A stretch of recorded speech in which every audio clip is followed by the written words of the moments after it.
À toutes et à tous, j'espère que vous allez bien. On se retrouve pour le brief du dimanche 9 juin, il est 13 h. Aujourd'hui, on va parler donc des news économiques de la semaine, du ratio long and short, du funding open interest, des liquidations. On regardera ce que font les whales en finissant par l'analyse technique de Bitcoin, mais on analysera également Solana et PIT parce que tout simplement, on a des setups qui se sont réalisés dessus et on va pouvoir voir ensemble lesquels et savoir, il y avait des trades à prendre dessus que j'ai partagé directement sur le Discord, qui est 100% gratuit pour rappel, donc n'hésitez pas à le rejoindre, le lien est en bio.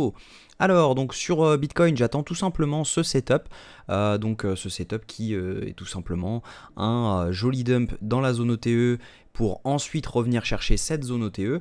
Ça serait vraiment le top. En revanche, si jamais on commence à revenir dans ce FVG, donc ce fair value gap, un creux dans la value, donc ça veut dire qu'il ne s'est rien passé dans ce moment-là, donc normalement, on doit y retourner. Donc en revanche, si jamais on commence à faire... donc je vais mettre ça... Je vais prendre ça. Si jamais on commence à faire ça directement, et ben là je retirerai mon ordre parce que ça voudra dire que potentiellement quand on va revenir ici il y a moins de chances de rebondir, donc j'enlèverai tout simplement mon ordre parce que voilà, il y aura moins de chances. Donc voilà. Voilà pour ce qui est un peu mes attentes sur Bitcoin, mais voilà, on va voir ensemble si jamais c'est possible ou non. Au niveau des news économiques, faites attention, mercredi on va avoir l'inflation américaine à 14h30, ainsi que la décision de la Fed sur les taux d'intérêt à 20h, là normalement ça devrait bouger très très fort. On a eu la Bank of Canada qui a baissé ses taux, on a eu également la BCE qui a baissé ses taux, donc logiquement ça devrait suivre. Si jamais c'est pas cette fois, ce sera la fois prochaine normalement parce qu'ils vont pas vouloir être en retard sur les autres. Attention au niveau de ces news, ça pourrait être très bullish. En revanche, si jamais ils augmentent les taux comme la proba l'indique, on a 2% de chance que les taux augmentent, et tout simplement là ça serait un énorme dump sur les marchés. Donc attention à cette news, il faut vraiment l'avoir à l'œil et puis voilà, ça va bien se passer. Au niveau du ratio long and short, on a une augmentation du nombre de longs sur Binance. En revanche, si jamais on regarde ce qui s'est passé en open interest et funding, on voit tout simplement que les funding eux ont pris une énorme claque. Ok, on voit, on avait une augmentation, ça c'est ce que je vous avais stipulé, on avait eu une augmentation énorme des funding avec un open interest qui augmentait. Ça voulait tout simplement dire que ici il y avait énormément de longs qui étaient rentrés, on a eu besoin de nettoyer tout ça avec des liquidations. Moi j'étais pas prêt pour un dump aussi gros, mais voilà, j'avais pris le setup, vous regardez la vidéo d'hier si besoin, mais voilà, je vous explique comment j'ai ouvert ce short avec un TP complètement parfait, si je me regarde techniquement, le TP était juste parfait, donc voilà, c'était plutôt intéressant, mais voilà, on revient sur les funding open interest. Si jamais on regarde là, il y a eu une augmentation de l'open interest avec une augmentation des funding, donc on va zoomer un peu parce que là c'est un range un peu chiant même, mais voilà, on a un range actuellement donc entre cette zone-ci et cette zone-ci, on a eu énormément de longues qui se sont ouverts, qui derrière se sont fermés un petit peu grâce à cette mèche, ok, donc on est venu liquider certains longues. Là si on regarde un petit peu, on a eu une augmentation de l'open interest avec une baisse du funding, hop, avec une, oula ça veut pas faire une ligne avec une baisse du funding, donc tout simplement ici on a eu pas mal de shorts qui se sont ouverts.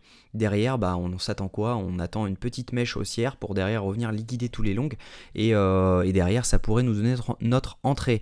On a également une stagnation de l'open interest avec une hausse des funding, donc ça veut dire qu'on a des shorts qui se ferment et des longs qui s'ouvrent, donc voilà, si jamais c'était du kiff on aurait une stagnation de l'open interest ainsi que des funding. Donc actuellement c'est du kiff, on a des liquidations en haut, en bas, et les liquidations sur les dernières 24 heures nous le prouvent, étant donné qu'on est clairement au milieu de deux zones de liquidation. Donc maintenant reste à savoir laquelle on va prendre en premier.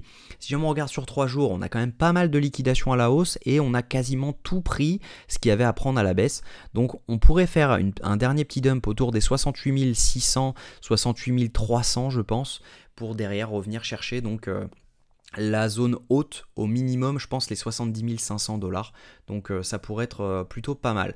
Voilà, donc au niveau de ce que font les whales, on a eu une belle vente sur ce dump. En revanche, on voit que les retails commencent à racheter alors que les micro whales, elles, continuent de vendre. Donc ça veut dire qu'on n'est pas à l'abri encore d'avoir un dump, mais voilà, on a des retails qui commencent à se dire bon allez vas-y je vais racheter un petit peu. Donc attention à ça parce qu'en général les retails ils sont toujours un peu trop en avance, ils ont les moves mais ils sont un peu trop en avance. Donc tant que je vois pas de mouvement des micro whales, pour le moment ça veut rien dire, on n'a pas vraiment de bottom. Donc techniquement, donc vous l'avez vu, On s'attend donc avec, il y a de fortes probabilités pour qu'on dump, qu'on ait, donc tac, je vais reprendre mon crayon, il y a de fortes probabilités pour qu'on vienne faire quelque chose comme ceci. Derrière, je pense qu'on va juste ravaler cette mèche-ci et venir dans la zone OTE, donc qui se trouve juste ici, hein, parce que si jamais on met notre indicateur, hop, donc si jamais je me mets en 15 minutes, on a eu un choche, ok, on a eu une tendance haussière en validant un plus haut juste ici. On le voit, c'est écrit choche, ok. Donc en faisant ce choche, normalement, on devrait revenir dans cette zone-ci. Quand vous prenez un Fibo, donc vous prenez votre retracement de Fibonacci, vous prenez le plus bas, le plus haut, ok, et normalement on devrait venir chercher cette zone-ci. Donc, ce que je voudrais dire, c'est qu'il y a de fortes chances qu'on fasse ça en une mèche. Ça peut très bien faire boum, on fait une mèche, et derrière, après on remonte et on restagne ici. Et en fait, logiquement, si jamais on fait ça, c'est extrêmement bullish parce que ça voudra tout simplement dire que on a eu notre bottom. Derrière, on revient ici, on re-range, on accumule toujours avec une bonne trendline et au moment où on la pète, bon ça y est, c'est parti, on peut venir chercher cette zone-ci. Maintenant, à voir si jamais on va pas redump ici parce que pour rappel, hein, on a eu notre choche en H4. En H4, hein, c'est vraiment baissier. On a eu notre tendance baissière juste ici. Donc, il y a de fortes chances qu'on revienne chercher cette zone pour ensuite pouvoir redump plus bas. Donc, attention à ça. Mais voilà, moi, je suis bullish à court terme. Normalement, on devrait avoir notre rebond. Je m'attends à une petite mèche baissière. Donc, attention à ça. Et puis, normalement, ça devrait bien se passer. Si jamais on regarde donc Solana, le setup, eh ben, c'est exactement le même que j'attends sur Bitcoin. Sauf que là, on l'a eu un peu plus tôt sur Solana. Donc, même chose, hein, on avait eu notre choche juste ici. Il est petit, hein, on va pas se mentir, il est tout petit. Mais voilà, c'est un choche qui fait l'affaire. On a eu une tendance haussière juste ici. Derrière, on ravale toute la mèche. On vient liquider tout ce qu'il y a à liquider, on rebondit en zone ETE et derrière on pourrait repartir potentiellement à la hausse au moins aux 170 $.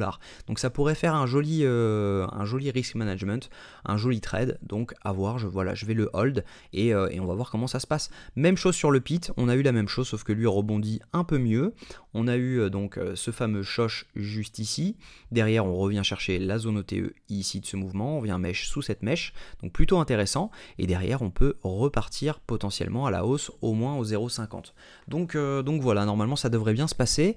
Je vous invite à rejoindre le Discord si jamais vous voulez des actualités sur ces trades parce que bien sûr je peux faire qu'une vidéo par jour sur YouTube pour vous donner les updates. Par contre j'envoie quelques messages, même pas mal de messages et je réponds à toutes vos questions sur Discord. Donc n'hésitez pas à le rejoindre. N'hésitez pas également à me rejoindre sur Twitter. Parce que je poste mes actus, etc. Je poste pas mal de trades, donc n'hésitez pas à le rejoindre. On fait pas mal d'updates de trades également dessus, donc c'est plutôt intéressant et ça booste un petit peu la commu. N'hésitez pas à liker cette vidéo si elle vous a plu, à commenter la crypto que vous souhaiteriez que j'analyse demain. Je ferai les analyses crypto de toutes les cryptos que vous m'avez données les 2 derniers jours, donc ce sera avec grand plaisir. Je vous souhaite un très bon dimanche. On se retrouve demain autour de 9 h. Prenez soin de vous.